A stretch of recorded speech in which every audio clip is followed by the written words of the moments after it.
what are some of the mistakes that startups make that kind of hurt them um, in the short and long term? This isn't something that gets covered a lot, and I tried to do a few searches on YouTube. I got some hits, um, but I found that the search results kind of just, I guess, criticize startups in general, but didn't do a good job of maybe explaining why the mistakes that they listed are harmful to startups, right? So some people will just say, "Oh, startups are bad," or they make these mistakes like one, two, three, four, five, and it's usually just some thumbnail with someone is making a, I don't know, silly face, like, and I hate that. It's like five mistakes that destroy startups, and it's like, what? Why are we being so dramatic? So these are mistakes that I have personally observed. One mistake is staying in stealth mode for too long.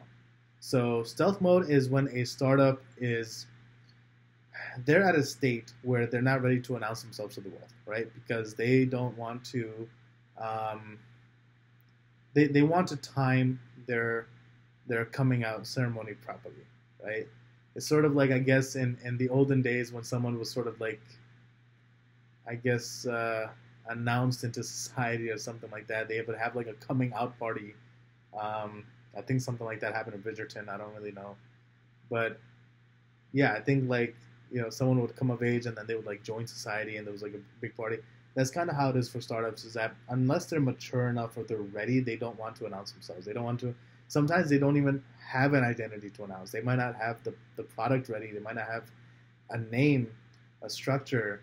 So a startup is, any company or group that might or may not have like a legal definition yet. It might be an LLC, or it might just be a bunch of people working together and just trying to come up with the idea or come up with the product, come up with the MVP, the proof of concept, come up with designs or something. Maybe they're just doing market research, but at the end of the day, regardless of where they are, the idea is a self startup is just any startup that isn't ready to announce itself. Um, so some companies stay in stealth mode for too long. And that's a problem because timing is everything. You definitely want to enter the market with a good go-to-market strategy, and you want to make sure that you know what your minimum viable product is and how to deliver it to customers. But some startups fall into this trap of analysis paralysis. What that means is, actually, why am I trying to sound smart? I think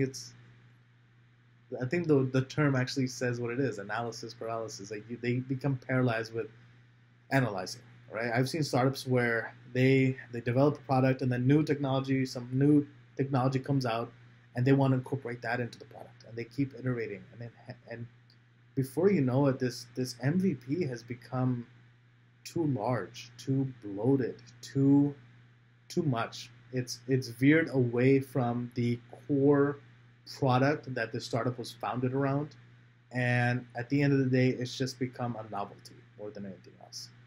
Um, so, the first is, I guess, companies taking too long, and it hurts them. It hurts them. It hurts them because sometimes customers become aware of what they're doing, and they lose interest if a company is taking too long to go to market. It also hurts them because it hurts employee morale if a company's in stealth mode for too long. It looks I don't want to say it looks bad to investors, but if a company's at in the stealth mode stage for 5 years, an investor is going to look at them and be like, "What have you been doing with all this time?" Right? Not to mention, I've seen companies in stealth mode that have imploded because then a competitor comes out with something similar to what they're trying to do, and that competitor started after them. So while they were taking 5 years to come out with something, and I keep saying 5 years because I know a startup personally that was in stealth mode for 5 years, and they're dealing with a similar situation, not exact as I described, but they're dealing with a situation where basically their solution sort of became redundant. Um, it, and it's an unhappy situation. Um, but yeah, if you wait too long, if you're in stealth mode for too long, you never know. Some competitor who might not even know about you, um, might take the market by storm and unfortunately make put you out of business or make your product redundant, and then you have to pivot and see how you can salvage all the R&D that has been spent on whatever it is you're working on. So that's one mistake startups make, is just being in stealth mode too long and just not having good timing. Another one is, and I kind of tie this into it, is losing focus of their core product. So some startups, they try to make their the product or products, solutions, services, what have you, they try to make them too complicated. They want to attract too big of the market, right? They want to have too much market share. It's sort of like jack of all trades, master of none. When you have a startup that has one very niche product, and then they look at themselves and say, wait, why should I make something that will only appeal to a certain part of the market? I mean, I'm ignoring the rest of the market. Yeah, but the rest of the market is already catered to because it's low-hanging fruit. People would rather appeal to all of them with very little than appeal to the little with a lot. So you should focus on, I mean, if you only have 1% of the market interested in your product, but maybe this is sort of an enthusiast crowd that spends a lot of money on whatever you're developing, you should focus on that. But then they think about, oh, but I want to get access to more people. I want to have more users. I want to have more consumers. So I'm going to dumb down my product or add all these other functionalities that'll make it less attractive to a smaller group of people, but appeal to a broader group of people who unfortunately might be more casual than the people who were your target audience. So just, I guess, losing sight of what is your core product, what problem are you solving, because that's what it is. It's just problems and solutions. That is a mistake that startups have made that ultimately destroys them. Another issue startups have is focusing, I guess, spending too much time developing their startups. Spend a year just hiring or assembling their C-suite. It's annoying because they often try to find co-founders or C-levels who have worked in other startups. I don't say this with any animosity or anger because I've been passed over for C-level roles in startups because I don't have a ton of startup experience. Okay, maybe a little bit. But yeah, no, I've seen startups that just burn a whole year, which is a lifetime in the startup world. They burn a whole year just getting 6 people together. Yeah, it's a great group of people and they're all Stanford or Harvard or Wharton, smart cookies. But it really looks bad when, someone is interviewing at a company. Someone is, they say, oh, the company's been around for 14 months. What have you been up to? And the CEO says with his whole chest, yes, we have hired a CFO, a CEO, a CTO, a CDO, or I don't know, whatever other, acronyms there are. And, an employee is going to look at them and be like, do I want to spend time with a company that takes a year just to assemble its cabinet, just to assemble its leaders? Like, that's something that should have been done, I think, a little bit faster. So that's a problem. Another problem that happens is this isn't a generalization to the whole startup world, but I have noticed that there's a lot of love for the top schools when it comes to startup world, right? So I've seen med tech companies that have a Harvard person with like a bachelor's in history. Nothing against Harvard, nothing against history. But what do you know about health tech? Why are you working for a medical, device or software company? So, or actually, I had a company that was trying to develop software for higher education, and their CTO was an MBA guy from Booth who also had, a master's in computer science. Okay, he has a computer science degree. They're developing software. That makes sense. He has an MBA. That also makes sense. But then I talk to him and I see that, this is like his first job ever. And I'm like, okay, he can definitely execute. On the other hand, why is it that other people with way more experience who maybe didn't go to such a nice school are being passed over?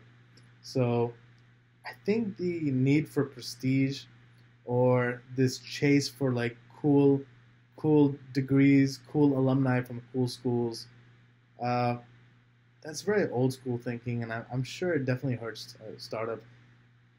With that said, I mean, their engineers or analysts or individual contributors will be from anywhere, right? But it is annoying that when it comes to management, they like to pretend that they're breaking systems or they don't have preconceived notions or biases, but I can confidently say I have too much experience in this area where I have seen, first of all, I've been passed over myself, so I'm also biased, but I've seen people who could definitely deliver, who went to a state school, getting passed over for someone else who went to a better school. And sometimes these people get awarded positions that don't make sense. I mean, I've seen a CTO with no team at a company that, I mean, they have no employees. They have a CTO, and when I look at the core product, I'm like, they don't even need a CTO. Why do they? But then I look at the school and education, and I say, they're trying to use the brand name of that person's school to add credibility to the company and to be able to tell people, yes, we have someone from this university at the top working as a CTO, and I'm just like, this person has no team. What are they doing? So that's just a couple of examples I had off the top of my head about mistakes that startups make, right? Being in stealth mode too long, losing sight of your vision, haphazard hiring practices that revolve around glorification of top 10, top 20 schools. Not to say that I'm unbiased in this regard, because I've also had very strange luck or experiences in the startup world. It's really all over the spectrum. I think it's no more different than my experience with established companies, but I think it's definitely been a lot more colorful in the startup world, so to speak.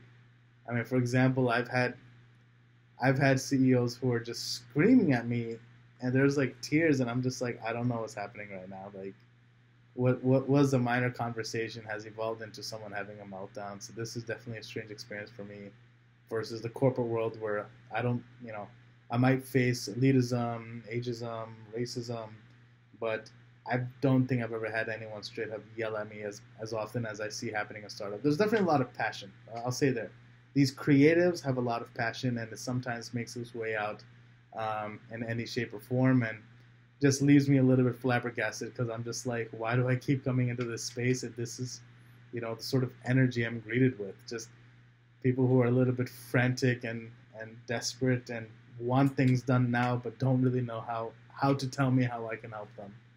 So that's all I have to say right now on the subject with regards to startups and deficiencies that I myself have seen in them.